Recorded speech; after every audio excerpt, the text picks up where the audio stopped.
F1020 yang akan membacakan syarahan dengan judul Penguatan Entrepreneurship bagi Kalangan Gen Z.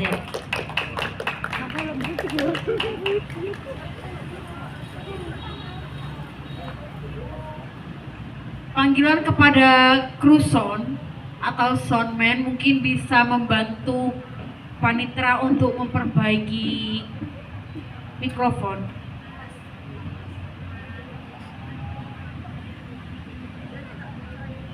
Tidak ada kopinya soalnya.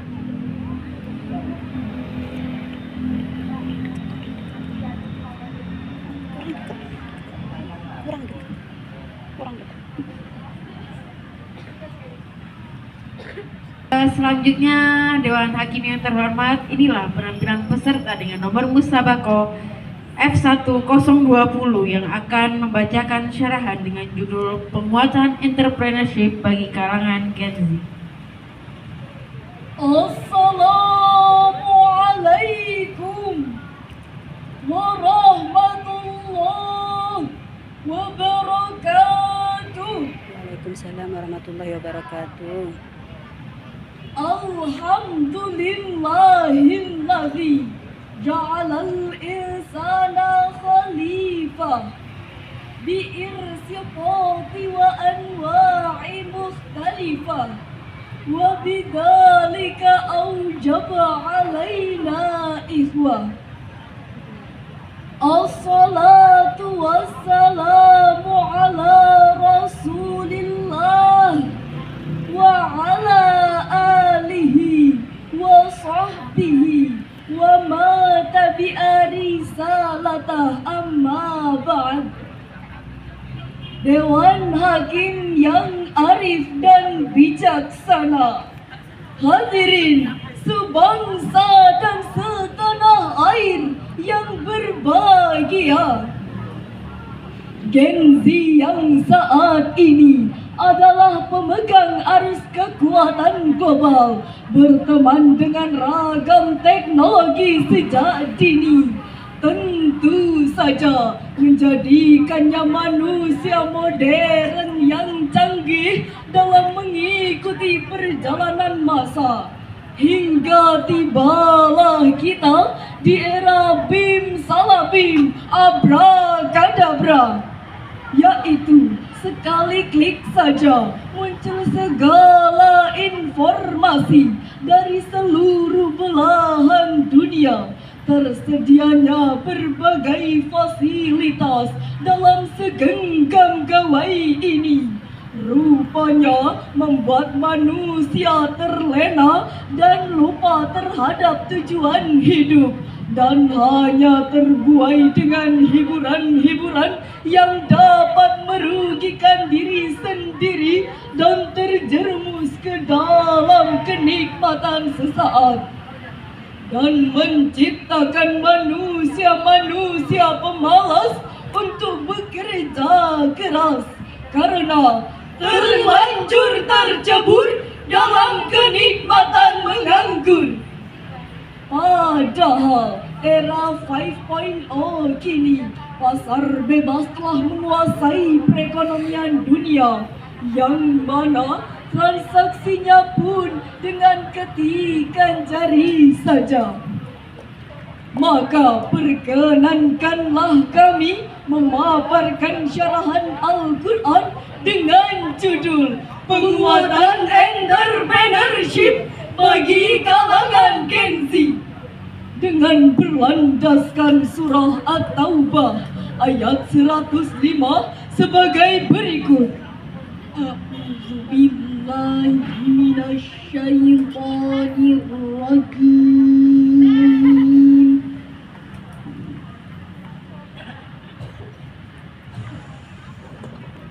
Bismillahirrahmanirrahim.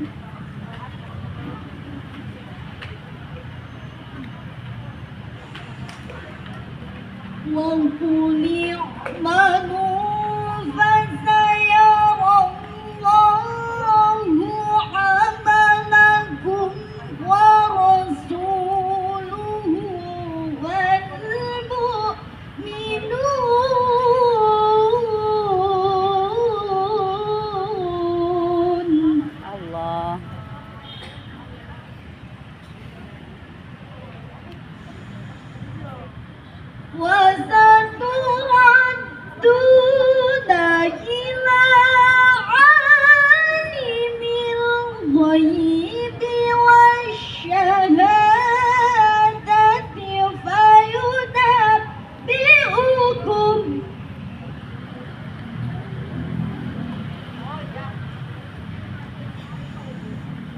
فينبئكم بما كنتم تعملون.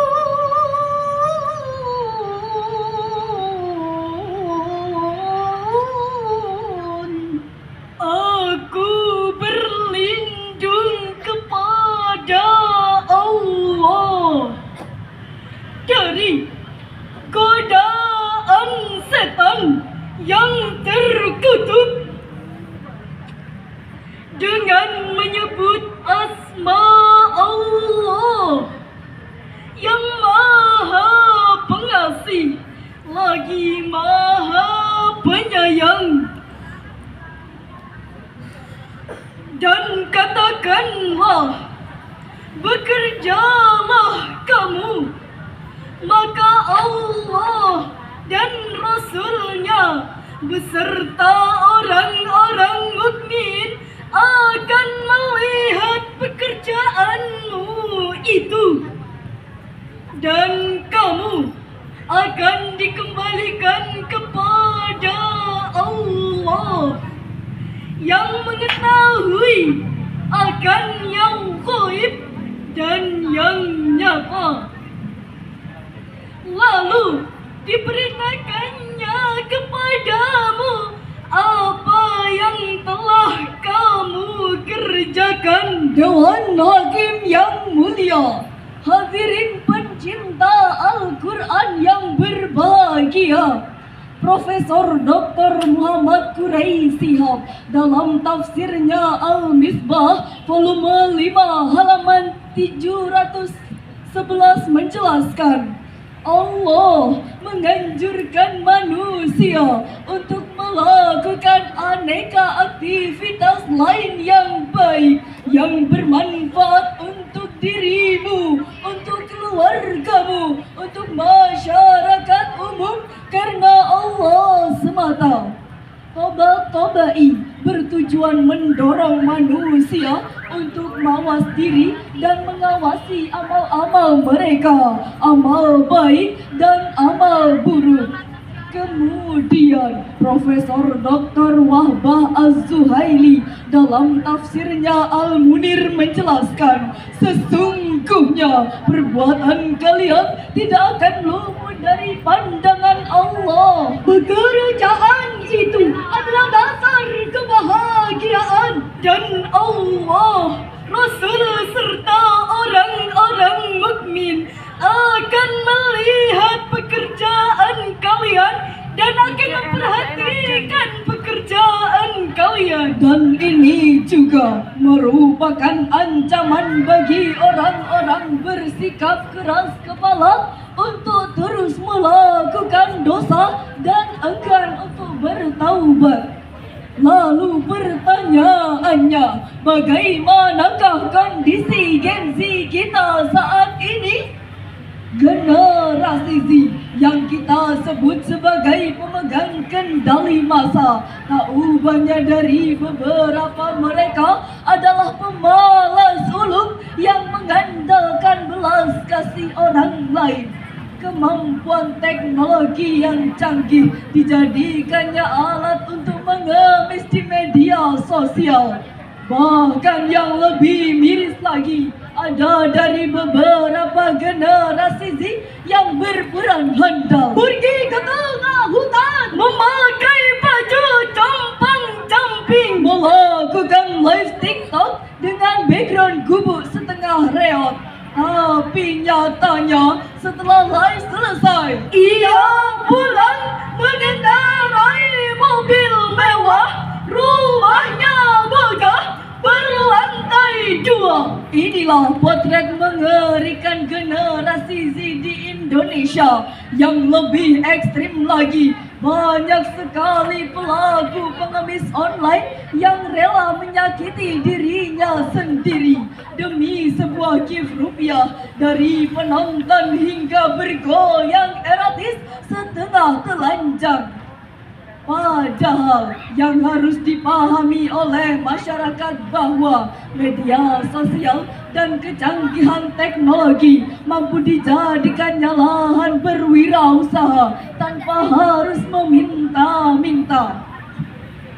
Detik.com 19 Desember 2022 menjelaskan ada 7 keunggulan berwirausaha secara digital. Yang pertama, lebih mudah dalam proses operasional. Yang kedua, jangkauan lebih luas. Yang ketiga, tidak membutuhkan modal yang besar. Yang keempat, tidak membutuhkan lahan usaha. Yang kelima, produk yang dijual lebih beragam. Yang keenam, jam operasional lebih fleksibel. Dan yang terakhir, sistem otomatis sehingga lebih efisien. Selain itu, berdagang juga menjadi suatu kesunahan karena baginda kita Rasulullah Sallallahu Alaihi Wasallam sendiri adalah seorang saudagar. Kemudian diikuti oleh banyak sahabat yang lainnya. Oleh karena itu hadirin, pentingnya bekerja dan terus berusaha juga termaktub dalam Al-Quran surah Al-Insyirah ayat 6 sampai 8 sebagai berikut. Inna ma'al usri yusra.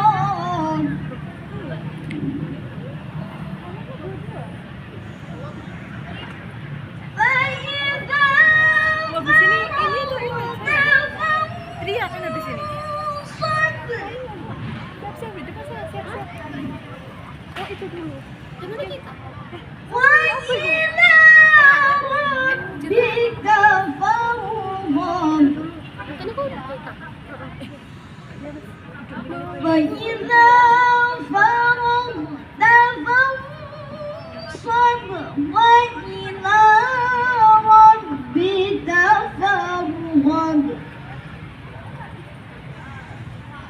Sadaqallahul Azim. Sesungguhnya bersama kesulitan pasti ada kemudahan. Apabila engkau telah selesai dengan satu kebaikan, teruslah bekerja keras untuk kebaikan yang lain, dan hanya kepada Tuhanmu berharaplah. Maha benar Allah dengan segala firman-Nya, dan Dialah yang Maha Agung. Hadirin yang berbahagia, Profesor Dr. Muhammad Quraisy Shihab dalam tafsirnya Al-Misbah volume 15 halaman 363 menjelaskan, setiap kesulitan pasti disusul dengan kemudahan. Kemudian yang dituntut hanyalah kesungguhan bekerja bersamaan dengan harapan serta optimis akan kehadiran pertolongan Allah. Selain itu, makna yang terkandung dalam kalimat "Faiza faraghta fansab" memberi petunjuk bahwa seseorang harus memiliki kesibukan, sehingga dengan adanya ayat ini menjadi sebuah perintah untuk tidak menyia-nyiakan waktunya dengan sesuatu yang tidak bermanfaat. Kemudian Profesor Dr. Wahbah Az-Zuhaili menjelaskan pula bahwa ayat ini adalah anjuran untuk senantiasa melakukan amal salih secara kontinu, dan orang yang berakal seharusnya tidak menyia-nyiakan waktunya dalam kemalasan dan pengangguran, dan ditutup dengan wa ila rabbika farghab, yaitu bertakwalah kepada Allah, karena hanya kepadanya kita senantiasa memohon Dari kedua tafsir di atas, kita ambil solusi bahwa ada dua komponen yang harus ada dalam sistem. Yang pertama, peran ilmu agama sangat penting untuk kita kaji sebagai dasar kehidupan agar memiliki tujuan hidup yang bermanfaat. Yang kedua, kepada seluruh elemen bangsa dan tokoh agama, mari sama-sama perangi para pelaku pengemis online ini dan memberikan pemahaman tentang berwirausaha digital. Selain untuk mendapat ridha Allah, hal ini akan mengangkat perekonomian negara. Dari penjelasan di atas bisa dipahami bahwa bekerja membangun kewirausahaan dan semacamnya termasuk sesuatu yang sangat penting bagi semua orang. Ia menjadi begitu urgent karena dengannya orang-orang akan terselamatkan dari meminta-minta. Sehingga kita semua menjadi generasi digital yang sehat mental dan berwibawa di mata dunia global. Akhirnya, kunci hidup ingin bahagia, jangan suka meminta-minta. Berusaha dan terus bekerja, insya Allah dapat berkahnya. Kunci hidup ingin bahagia, jangan suka meminta-minta.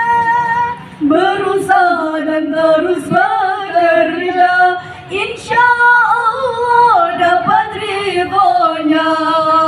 Berusaha dan terus bekerja, insya Allah dapat ridhonya.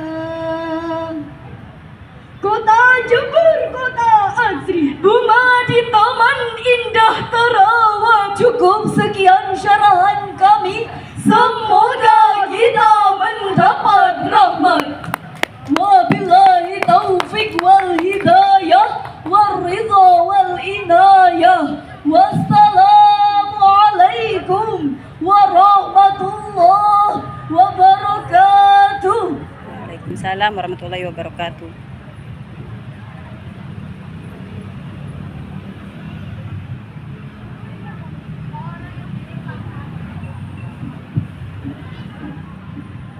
Bisa diberi aplaus.